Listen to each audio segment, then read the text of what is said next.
Um jovem exclamou que não abraçava o espiritismo, que não frequentava o centro espírita, porque na própria doutrina espírita lá vinha de novo Jesus.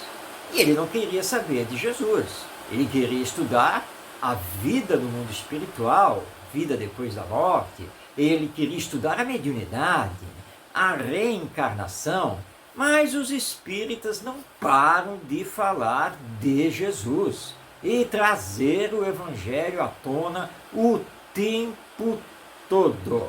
E ele quer ficar apenas com a parte científica e filosófica do Espiritismo. Acontece que ele se equivoca no entendimento do Espiritismo, que é uma doutrina, um conjunto de princípios científicos, mas também filosóficos e religiosos, por causa das consequências morais da sua ciência e da sua filosofia. Esses princípios são indissociáveis, eles não podem ser separados. Não há como dizer, eu vou ficar só com a ciência espírita, eu vou ficar só com a filosofia espírita, eu vou ficar só com a religião espírita. O espiritismo é um todo integrado, interdependente nos seus princípios. E o espiritismo é, sim, uma doutrina cristã, porque tem por base os ensinos morais de Jesus.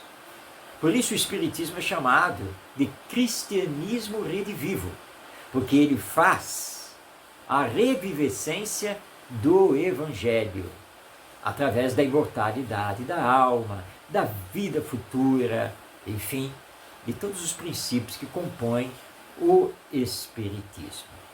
O que acontece é que muitos de nós trazemos das existências passadas problemas muito sérios em relação ao Evangelho, porque vivemos em tempos passados as guerras santas, as guerras religiosas, as perseguições entre as diversas correntes religiosas cristãs, como a história nos revela. E então colocamos um pé atrás com Jesus, porque muitas atrocidades, muitas guerras foram feitas em nome do Mestre.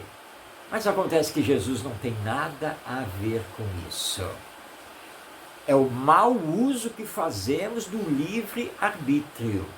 É a adaptação que fazemos do Evangelho aos nossos interesses pessoais e muitas vezes escusos. Então temos que superar isso e compreender que Jesus é a paz, que Jesus é a mansuetude, que Jesus é o amor, que Jesus é o nosso guia e modelo, que Jesus é a luz do mundo. E o Espiritismo não poderia se furtar a estudar Jesus, a ter como uma de suas bases o Evangelho, e destacando dele os ensinos morais, que são o terreno comum para todas as crenças. Então, meu jovem, se você quer abraçar o Espiritismo, entenda que você também terá que abraçar Jesus. E mais do que isso, permitir que Jesus o abrace e deixar o passado no passado, porque ele não pode ser modificado. Mas no hoje, compreender que a mensagem do Evangelho não é uma mensagem humana, mas é uma mensagem divina, que solicita de cada um de nós a espiritualização do ser. Então, se você for estudar online, se você for estudar o Espiritismo no Centro Espírita, se você for ler as obras espíritas, não há como fugir de Jesus, que estará ali sempre presente, convidando a você: venha, meu filho, venha aprender o amor ao próximo, superando o passado, se renovando e construindo um amanhã mais feliz.